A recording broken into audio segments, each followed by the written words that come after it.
সিনেমার শুরুতে আমাদের দেখানো হয়েছে আজ থেকে 5 বছর আগে গডজিলা আর কং এর মাঝে একটা অনেক বড় ফাইট হয়েছিল, যেখানে গডজিলা কংকে হারানোর পরে সমুদ্রের গভীরে চলে যায়। আর সেই দিনের পর থেকে গডজিলাকে কেউ কখনো দেখেনি। এরপর সিন শিফট করে আমাদের 5 বছর পর দেখানো হয়, যেখানে আমরা একটা আইল্যান্ড দেখি যেটা কং এর বাসা। এখানে আমরা দেখি কং এর সাইজ আগের থেকে অনেক বড় হয়ে গেছে। কং ঘুম থেকে উঠে নদীতে গোসল করে, সে তার লাইফ এনজয় করছিল। এমন সময় আমরা এখানে জিয়া নামের একটা ছোট্ট বাচ্চা মেয়েকে দেখি। সে কংকে অনেক পছন্দ করে, কং ও জিয়াকে অনেক পছন্দ করে। এরা দুজন অনেক ভালো বন্ধু। কং জিয়ার সব কথা শুনে, কিন্তু জিয়া কানে শুনে না আর কথাও বলতে পারে না। আমরা দেখি কং অনেক অ্যাগ্রেসিভ হয়ে গেছে। সে একটা গাছ উপরে আকাশের দিকে ছুড়ে দেয়, যার ফলে এনার্জি ওয়াল ভেঙে যায়। আর এখান থেকে আমরা ভিউয়াররা জানতে পারি যে কংকে এই টাউনের নিচে রাখা হয়েছে, যাতে করে গডজিলা আবার ফিরে না আসে, কারণ এই দুই টাইটানের একজন আরেকজনকে হারাতে পারে। এরা যাতে আবার ফাইট না শুরু করে দেয়। যেহেতু কং এর সাইজ অনেক বড় হয়ে গেছে, তাই ডক্টর ইথেন তাকে অন্য কোথাও শিফট করতে চায়। এরপর আমরা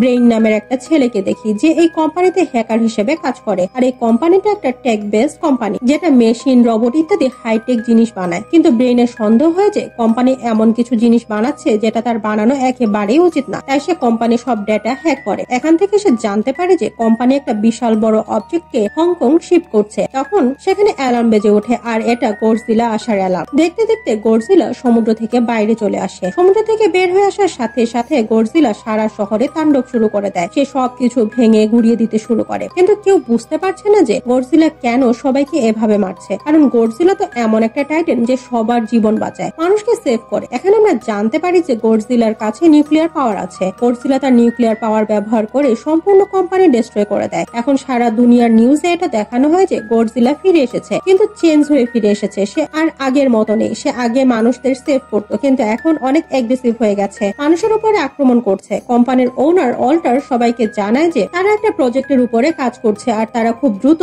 এরকম একটা ডিভাইস ইন্ট্রোডিউস করবে যেটার মাধ্যমে গডজিলার সাথে ফাইট করা যাবে। এই নিউজটা মেডিসন নামের একটা মেয়ে দেখে, কিন্তু মেডিসনের এটা বিশ্বাস হচ্ছে না যে গডজিলা রেগে আছে বা অ্যাগ্রেসিভ হয়ে গেছে, সবার উপরে আক্রমণ করছে, কারণ সে গডজিলাকে খুব ভালো করেই চিনে। তাই সেই নিউজটাকে ফালতু মনে করে, কারণ মেডিসন মনে করে যে গডজিলা কখনো কারো ক্ষতি করে না, বরং সে মানুষের জীবন বাঁচায়। মেডিসন তার বাবার কাছে গিয়ে তাকে বোঝাতে থাকে যে গডজিলা কখনো এরকমটা করতে পারে না, তার সাথে নিশ্চয়ই এমন কিছু করা হয়েছে যার ফলে সে এরকম হয়ে গেছে। কিন্তু মেডিসনের বাবা ডক্টর মার্ক রাসেল তাকে বোঝায় আর বলে এই টাইটান গুলোর স্বভাব অনেকটাই মানুষের মতো, তাদের মুড চেঞ্জ হতে পারে। দেখো গডজিলাও চেঞ্জ হয়ে গেছে আর সে মানুষদের মারছে। এরপরে মেডিসন এখান থেকে চলে যায় এবং সে ব্রেইনের অনলাইন অডিও মেসেজটা শুনে। আসলে ব্রেইন গডজিলার ব্যাপারে এই অডিওটা অনলাইনে আপলোড করে দিয়েছিল। মেডিসন ডিসাইড করে যে সে ব্রেইনের সাথে দেখা করে এখানে কি চলছে সে ব্যাপারে জিজ্ঞেস করবে। কেন গডজিলা এত অ্যাগ্রেসিভ হয়ে গেল আর কেনই বা সে কোম্পানিটাকে ডিস্ট্রয় করে দিল। পরের সিনে আমরা দেখি যে কোম্পানির ওনার নেথান নামের একজন সিনিয়র ডক্টরের সাথে দেখা করে, আর ডক্টর নেথান একজন সায়েন্টিস্ট। কোম্পানির ওনার ডক্টর নেথানকে জানায়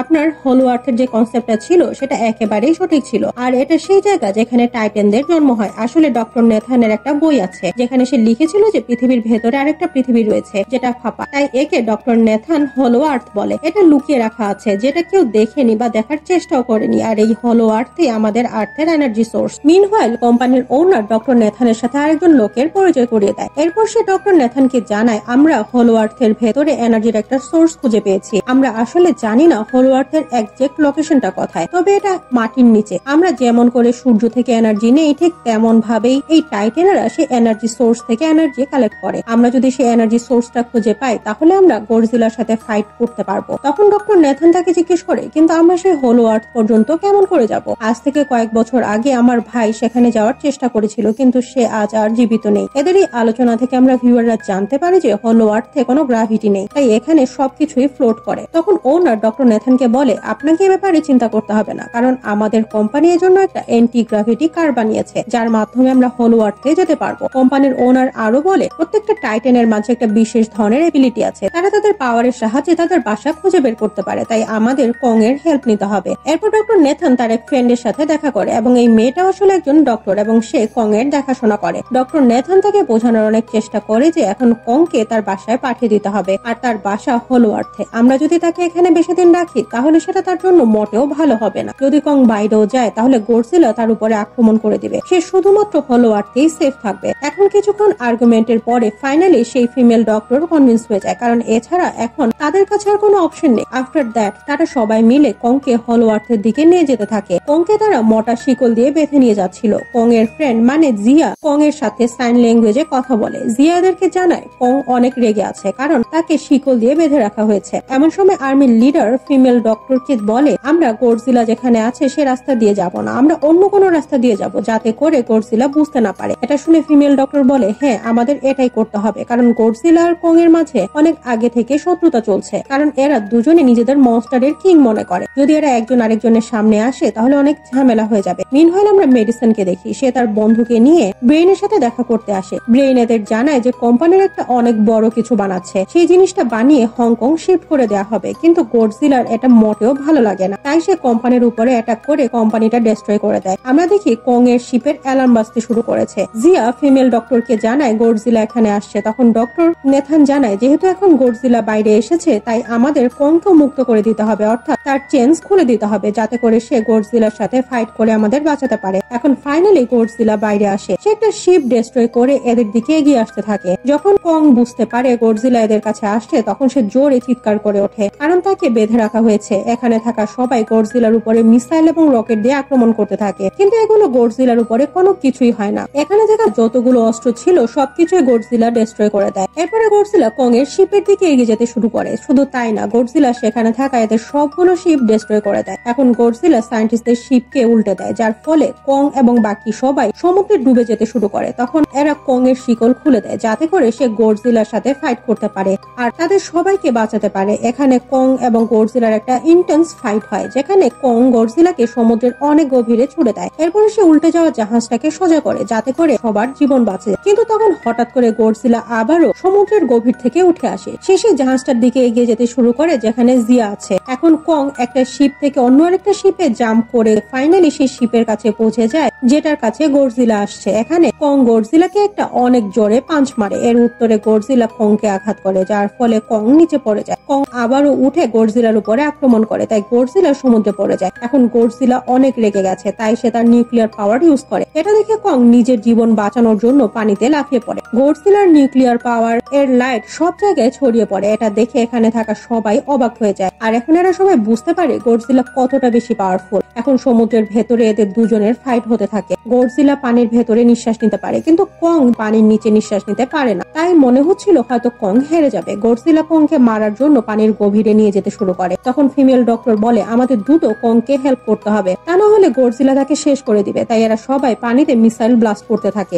এর ফলে কং তার জীবন বাঁচানোর জন্য বাইরে আসতে পারে। তখন ডক্টর নেথান অর্ডার দেয় সব ইঞ্জিন অফ করে দিতে হবে, যাতে করে গডজিলা মনে করে আমরা সবাই হেরে গেছি এবং শেষ হয়ে গেছি। আর তখন এরা সবাই সব মেশিন শাটডাউন করে দেয়। তখন গডজিলা এখান থেকে চলে যায়। তখন ফিমেল ডক্টর বলে, আমরা যদি সামনে এগিয়ে যাই তখন গডজিলা বুঝতে পারবে আমরা বেঁচে আছি এবং সে আবারও আমাদের উপরে আক্রমণ করবে। তাহলে আমরা কেমন করে সামনে এগিয়ে যাব আর কংকেও কিভাবে নিয়ে যাব? তখন ডক্টর নেথান বলে, আমরা কংকে উড়িয়ে নিয়ে যাব। অন্যদিকে আমরা দেখি মেডিসিন তার বন্ধুদের সাথে এসে কোম্পানির ভেতরে ঢুকে গেছে। তারা এখানে চেক করতে এসেছে আসলে এই কোম্পানি কোন জিনিসটা বানাচ্ছে আর যে জন্য গডজিলা রেগে গেছে এবং মানুষের উপরে অ্যাটাক করছে। আর এখানে এরা একটা বড় প্রাণীর ডিম দেখতে পায়, কিন্তু যখন এরা ডিমের চেম্বারে ঢুকে তখন হঠাৎ করে দরজাটা বন্ধ হয়ে যায়। আসলে এরা যেখানে বন্ধ হয়ে গেছে এটা একটা মেশিন, যেটা এই ডিম সহ এদের নিয়ে খুব দ্রুত হংকং এর দিকে রওনা হয়ে গেছে। এদিকে আমরা দেখি সম্পূর্ণ আর্মির হেলিকপ্টারের সাহায্যে কংকে হলওয়ার্থের কাছে নিয়ে এসেছে। এরা সবাই কংকে বলে, তুমি হলওয়ার্থের ভেতরে কেভের ভেতরে চলে যাও, কিন্তু কং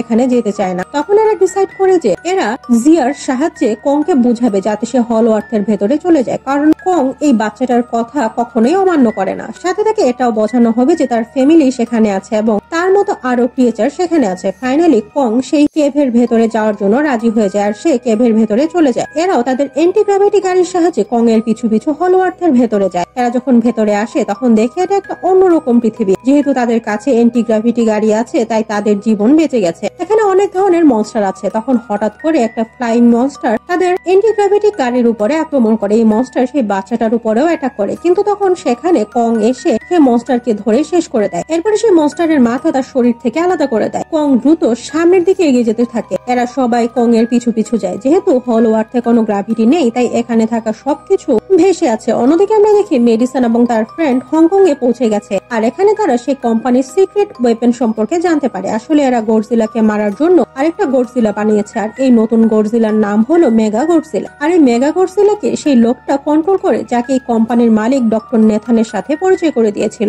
এখন মেগা গডজিলার পাওয়ার চেক করার জন্য সেখানে স্কাল ক্রাওয়ালকে ছেড়ে দেওয়া হয়। মেগা গডজিলা তার পাওয়ার ব্যবহার করে সেখানে থাকা স্কাল ক্রাওয়ালকে এক নিমেষে শেষ করে দেয়। কিন্তু এখানে একটা প্রবলেম হয়, এই মেগা গডজিলাকে চালানোর জন্য আরো বেশি পাওয়ারের দরকার, আর এই পাওয়ার শুধুমাত্র হলো আর্থে আছে। তাই এই কোম্পানির মালিক সেই পাওয়ারের সোর্স খুঁজতে ডক্টর নেথানকে পাঠিয়েছে, যাতে করে সে মেগা গডজিলাকে চালাতে পারে। কিছুক্ষণ পরে মেগা গডজিলা অ্যাক্টিভেট হয়ে যায়, কিন্তু যখন মেগা গডজিলা অ্যাক্টিভেট হয় তখন গডজিলা তাকে ফিল করে। তাই সে হংকং অর্থাৎ যেখানে মেগা গডজিলা আছে সেদিকে যেতে থাকে। এদিকে সায়েন্টিস্টরা বুঝতে পারে যে হোলো আর্থ অনেক সুন্দর, এখানে যে পাওয়ার সোর্স আছে সেটা একটা পাহাড়ে রয়েছে। কং সেই পাহাড়ের কাছে যায় এবং এর দরজা খুলে দেয়, এরপরে অনেক জোরে হুঙ্কার করে। এখন কং সেখানে একটা অস্ত্র পায়, এটা আসলে একটা কুড়াল, যেটা কোনো সাধারণ অস্ত্র নয়, বরং গডজিলার শরীরের হাড় দিয়ে বানানো হয়েছে, আর এটা অনেক পাওয়ারফুল। তখন কং সেই কুড়ালটা নিয়ে রাজার মতো একটা জায়গায় বসে পড়ে। এদিকে আমরা দেখি গডজিলা হংকং পৌঁছে গেছে, আর সে মেগা গডজিলার দিকে এগিয়ে যাচ্ছে। এখন এরা সবাই নিজেদের জীবন বাঁচানোর জন্য এদিক সেদিক ছুটতে শুরু করে। অন্যদিকে কং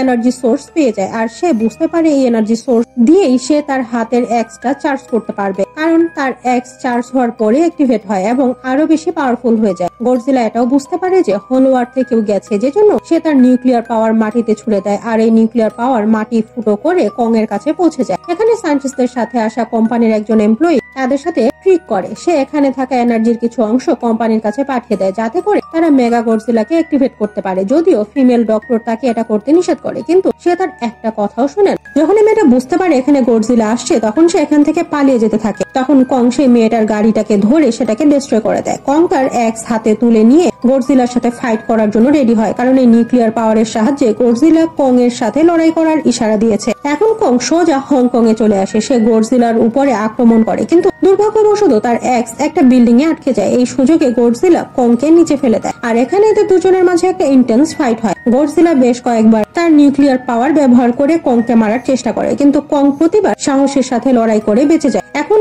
কংও তার হাতে ধরে রাখা এক্সটা দিয়ে গডজিলার উপরে অ্যাটাক করে তাকে ইনজিউর করে দেয়। তাই গডজিলা অনেক রেগে যায়, সে তার নিউক্লিয়ার পাওয়ার ব্যবহার করে কংকে অনেক দূরে ছুড়ে দেয়, কিন্তু কং তার কুড়ালের সাহায্যে সেই পাওয়ারটাকে নিজের কাছে আসা থেকে আটকায়। আর এভাবে দুজনের মাঝে অনেক সময় ধরে ফাইট হয়, কিন্তু গডজিলা অনেক পাওয়ারফুল, তাই কং ধীরে ধীরে হেরে যাচ্ছিল। গডজিলা কংকে ইনজিউর করে সেখানে ছুড়ে দেয়, আর তার বুকের উপরে পা রেখে অনেক জোরে গর্জন করে ওঠে। এটা দেখে কং অনেক জোরে গর্জন করে ওঠে, আর তখন হঠাৎ করে গডজিলা কংকে এখানে রেখে চলে যেতে শুরু করে। এদিকে আমরা দেখি কোম্পানির মালিক সেই এনার্জি সোর্স পেয়ে গেছে, যেটা সে মেগা গডজিলাকে অ্যাক্টিভেট করার জন্য ব্যবহার করবে। এখানে আমরা বুঝতে পারি মেগা গডজিলা আসলে গডজিলার থেকেও অনেক বেশি পাওয়ারফুল এবং তার থেকেও সাইজে কয়েক গুণ বড়। কিন্তু এখন মেগা গডজিলা সবকিছু নিজের কন্ট্রোলে নিয়ে নেয়, তাই সে সবার প্রথমে কোম্পানির মালিককে শেষ করে দেয়, এরপরে তার অ্যাসিস্ট্যান্টকেও শেষ করে দেয়। তারপর সে দেয়াল ভেঙে বাইরে আসে। গডজিলা যখন মেগা গডজিলাকে দেখে তখন সে তার সাথে লড়াই করার জন্য সামনে এগিয়ে যায়, আর তখন তাদের মাঝে একটা বড় ফাইট হয়। যেহেতু মেগা গডজিলা অনেক বেশি পাওয়ারফুল, তাই গডজিলা হেরে যাচ্ছিল।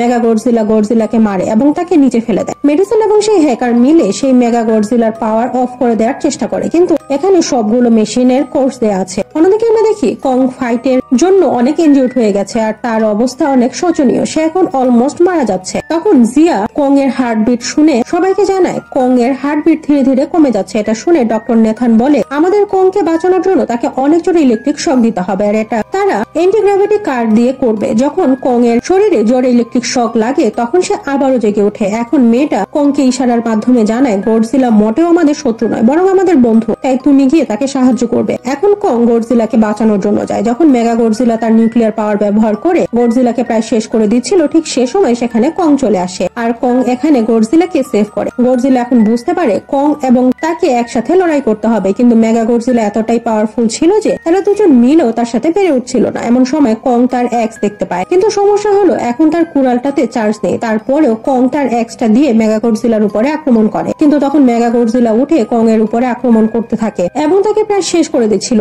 যেহেতু মেডিসিন এবং ব্রেইন মেশিনটাকে বন্ধ করতে পারছে না, তাই তারা চেষ্টা করছে কেমন করে মেগা গডজিলার পাওয়ার কিছুটা কম করা যায়। তাই তারা রেগে গিয়ে সেই মেশিনটার উপরে পানি ঢেলে দেয়, যেজন্য মেগা গডজিলা কিছু সময়ের জন্য বন্ধ হয়ে যায়। এই সুযোগটা নিয়ে গডজিলা তার মুখ থেকে নিউক্লিয়ার পাওয়ার বের করে কং এর এক্স চার্জ করে দেয়। এখন কং এর কাছেও পাওয়ার চলে এসেছে। সে মেগা গডজিলাকে একেবারে শেষ করে দেয়, তার হাত পা ভেঙে দেয় এবং শরীরের প্রত্যেকটা পার্টস আলাদা করে দেয়। ফাইনালি সে মেগা গডজিলার মাথাও আলাদা করে ফেলে। যেহেতু এখন মেগা গডজিলা শেষ হয়ে গেছে তাই সবকিছু নর্মাল হয়ে যায়, কিন্তু তখন আবারও গডজিলা উঠে দাঁড়ায় আর কং তার এক্স নিয়ে ফাইট করার জন্য রেডি হয়। যেহেতু এরা একজন আরেকজনকে হেল্প করেছে তাই আর এরা লড়াই করে না। গডজিলা আবারও সমুদ্রের গভীরে চলে যায় যেখান থেকে সে উঠে এসেছিল, আর কং চিরদিনের জন্য আবারও হলো আর্থে চলে যায়। কং তার সাথে জিয়াকেও নিয়ে যায়, আর এর সাথে এই অসাধারণ সিনেমাটা এখানেই শেষ হয়ে যায়।